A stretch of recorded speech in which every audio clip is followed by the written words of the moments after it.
Hoje, na nossa retrospectiva, vamos ver fatos internacionais da economia e da política que viraram notícia em 2013.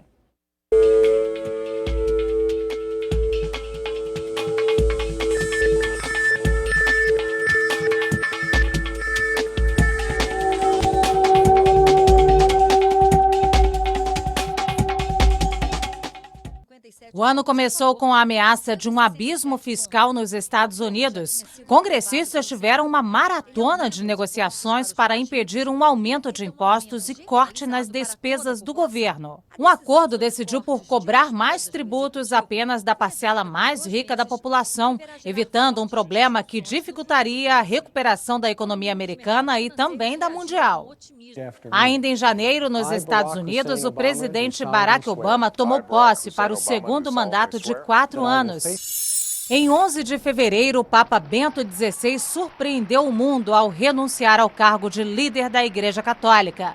O pontífice disse que não tinha mais forças para cumprir os deveres do ofício. Bento XVI foi o primeiro Papa da era moderna a renunciar. Antes dele, apenas 3 papas abriram mão do comando da Igreja. O último foi Gregório XII, em 1415. Em 13 de março, depois de 5 votações em 2 dias de conclave, o cardeal argentino Jorge Mário Bergoglio foi eleito Papa.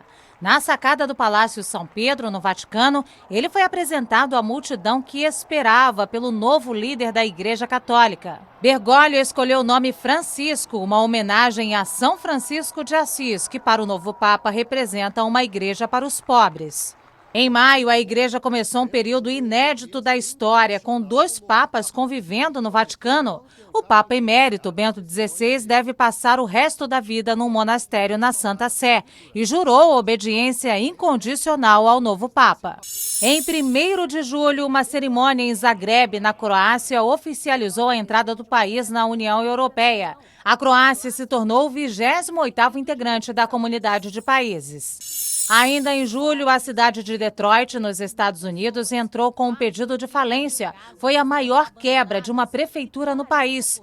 Em dezembro, a Justiça aceitou o pedido que dá proteção para a cidade negociar um plano para saldar dívidas. No dia 22 de julho, a família real britânica ganhou um integrante. Nasceu em Londres o filho do príncipe William e da duquesa de Cambridge, Kate Middleton.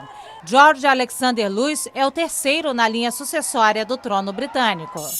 Em agosto, tomou posse o novo presidente do Irã, Hassan Rouhani. Ele substitui o radical Mahmoud Ahmadinejad.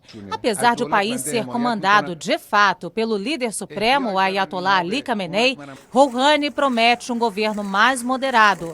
E logo no mês seguinte, um gesto histórico. O iraniano e o presidente dos Estados Unidos, Barack Obama, conversaram ao telefone. Desde 1979, os presidentes dos 2 países não se falam diretamente. No fim de novembro, o Irã fechou um acordo. Em troca de um relaxamento das sanções econômicas, o Irã se comprometeu a interromper partes do programa nuclear, além de liberar o acesso da Agência Internacional de Energia Atômica a instalações do país. Em setembro, a primeira-ministra da Alemanha, Angela Merkel, venceu as eleições, mas não teve maioria absoluta. Foram necessários 2 meses de negociações para que ela conseguisse formar um novo governo. Na virada de setembro para outubro, uma falta de acordo sobre o orçamento americano causou um fechamento do governo. Alguns gastos federais foram suspensos, funcionários não essenciais dispensados e instituições fechadas. O impasse e a paralisação duraram mais de 2 semanas. E os acontecimentos no cenário internacional em 2013 são assunto para o comentário de Emir Sader. A situação econômica mundial continua marcada pela recessão no centro do capitalismo, mais particularmente na Europa. Nos Estados Unidos, uma certa retomada econômica no fim do ano. Mas na Europa, a economia não piorou, mas também não melhorou.